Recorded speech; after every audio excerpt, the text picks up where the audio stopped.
जो आप घटना ये देख रहे हैं ये भाटाला और से गोलियां जाने वाली रपट पर हुई एक घटना है। और यहाँ का जो 20 वर्षीय युवक हिमताराम जी जो है नदी पार कर रहा था और तेज़ बहाव के चलते उनका पैर फिसल गया और वो नदी में बह गए। और अभी करीब 36 घंटे होने जा रहे हैं, लेकिन अभी तक रेस्क्यू कर रही किसी भी टीम को कोई सफलता नहीं मिली है। और लगातार SDRF, civil defence team Balotra की और स्थानीय तैराक जो है लगातार रेस्क्यू कर रहे हैं। और कहीं ना कहीं कल की जो बरसात भी इस रेस्क्यू में एक परेशानी का कारण बनी। और जब एसडीआरएफ और सिविल डिफेंस की टीमों के लोगों ने भी बताया कि यहाँ जो है अधिकतर ट्यूबवेल होने की वजह से यहाँ केबल है और केबलें और यहाँ के पाइप और अधिकतर जो बबूल के झाड़ जो ये झाड़ियाँ हैं और गहरे गड्ढे जो 20 से 25-30 फुट के गड्ढे हैं वो परेशानी और बाधा जो है रेस्क्यू करने में कहीं कहीं आ रही है। और वो लगातार रेस्क्यू करें। हमारे साथ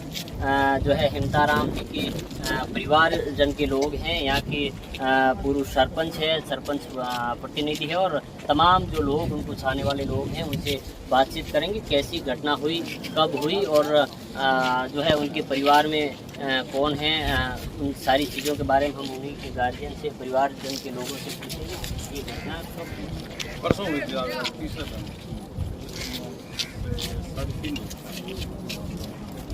घटाला क्या कुछ सामान लाने के लिए कोई दवाई लेने की जाते थे आने के लिए।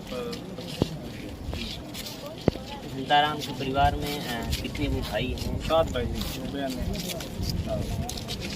क्या उनकी शादी हुई है? हाँ, शादी हुई है, 3 बच्चे हैं, 2 बच्चे, एक बच्चा है, छोटे छोटे 5-4 साल, बड़ा 5 साल।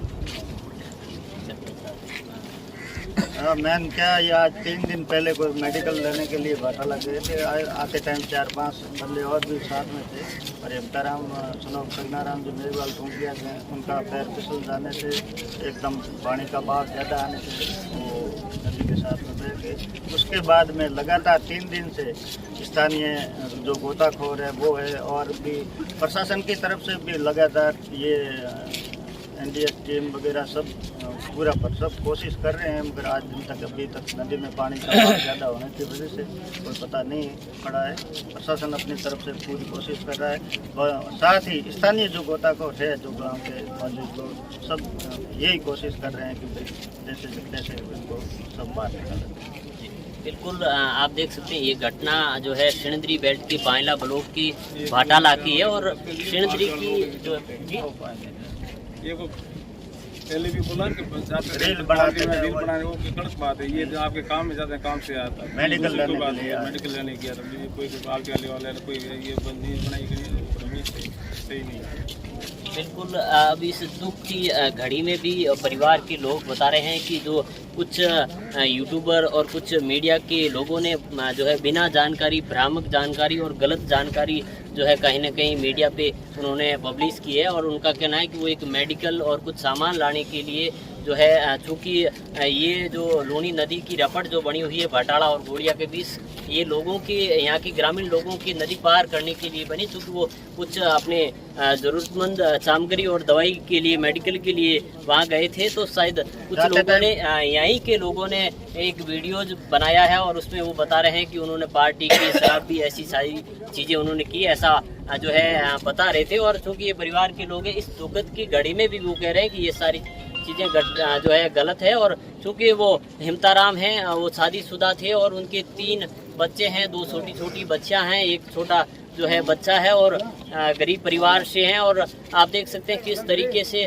कहीं ना कहीं आपको इस दुखद की घड़ी में सहयोग हो तो करो। और ये जो चीज़ें भ्रामक जानकारी या फिर उनको ठेस पहुंचाने वाली जो जिस परिवार पर दुखों का पहाड़ टूटा है, जिनके छोटे छोटे बच्चे हैं जो भगवान के भरोसे हैं, अब ऐसे में यदि आपसे सहयोग ना हो तो कम से कम चुप तो रहिए, क्योंकि ये चीज़ें जिस पर गुजरती है वही महसूस करता है। आप देख सकते हैं एक परिवार का नौजवान जो है अपने जो है नदी में पैर फिसलने से बह जाता है और उस पर परिवार पर क्या कुछ गुजरती है।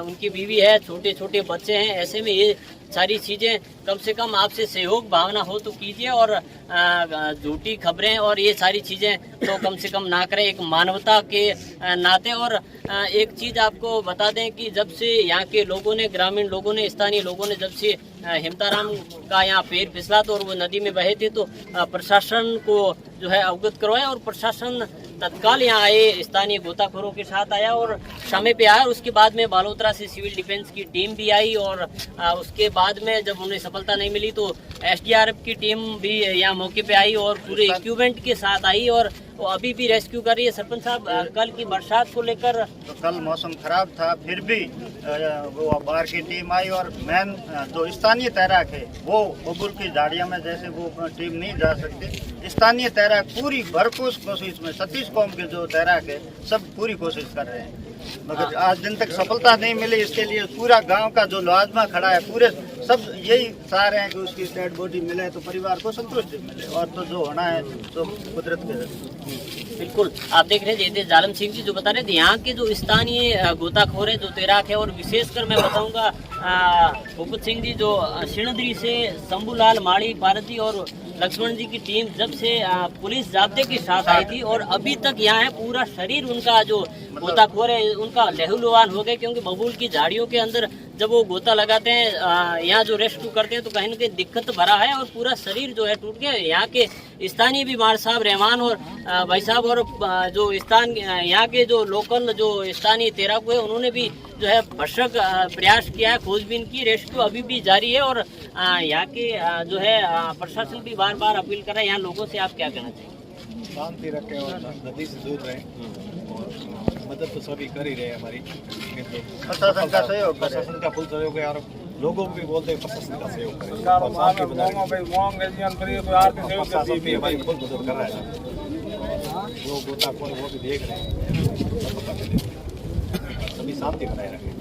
बिल्कुल, आप देख सकते हैं कहीं ना कहीं एक सरकार की सिस्टम की भी एक बड़ी जो है गलती यहाँ शायद रही है। इसी की वजह से हेमताराम जो है काल कल्पित हुए हैं, वो नदी इस पानी में समाये हैं और कहीं न कहीं इसी सरकार की गलती की वजह से हुआ क्योंकि यहाँ जो ये 50 गांवों को जोड़ने वाली रपट है और यहाँ यदि वो पुल होता तो हेमताराम आज जिंदा होता, अपने परिवार के साथ होता, अपनी छोटी छोटी बच्चियों और बच्चों के साथ होता। ऐसे में आप सरकार से क्या कुछ कहना चाहते हैं? सरकार से यही है कि अभी जो हेमताराम है वो आर्थिक दृष्टि से गरीब परिवार से है, सरकार से यथासंभव जो भी हो सके इतना आर्थिक उसको पैकेज दिया जाए, मुख्यमंत्री सहायता कोष से जो भी सरकार के मतलब उसके वाइफ को भी पेंशन प्रक्रिया में जो वे इतना, हमारी तो एक ही गुजारिश है कि इसको ज़्यादा से ज़्यादा आर्थिक सहायता दी जाए। बिल्कुल, क्योंकि परिवार भी तो दुख का पार्ट है, ये जो है उनके छोटा भाई है और बहुत बहू के बात नहीं कर पा रहे हैं। लेकिन ऐसी स्थिति में क्या आपने यहाँ के जिम्मेदार लोगों से जो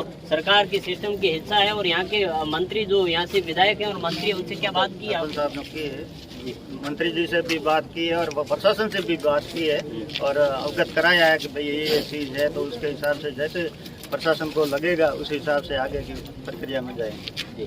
बिल्कुल, आप देख सकते हैं कहीं न कहीं ये जो लोग हैं वो इस देश की कड़ी है, यही लोग हैं जो आप देख सकते हैं टैक्स पे करते हैं, उन्हीं से ये सड़कें बनती है, उन्हीं से चिकित्सालय बनते हैं और उन्हीं से जो है विद्यालय का निर्माण होता है, उन्हीं से वो सारी चीज़ें सरकारी जो होती है। कहीं न कहीं ऐसे में ये यदि पुल होता यहाँ तो ये घटना नहीं होती। और पिछली जो एक और घटना थी, सड़ा से जो बच्चे यहाँ पार कर रहे थे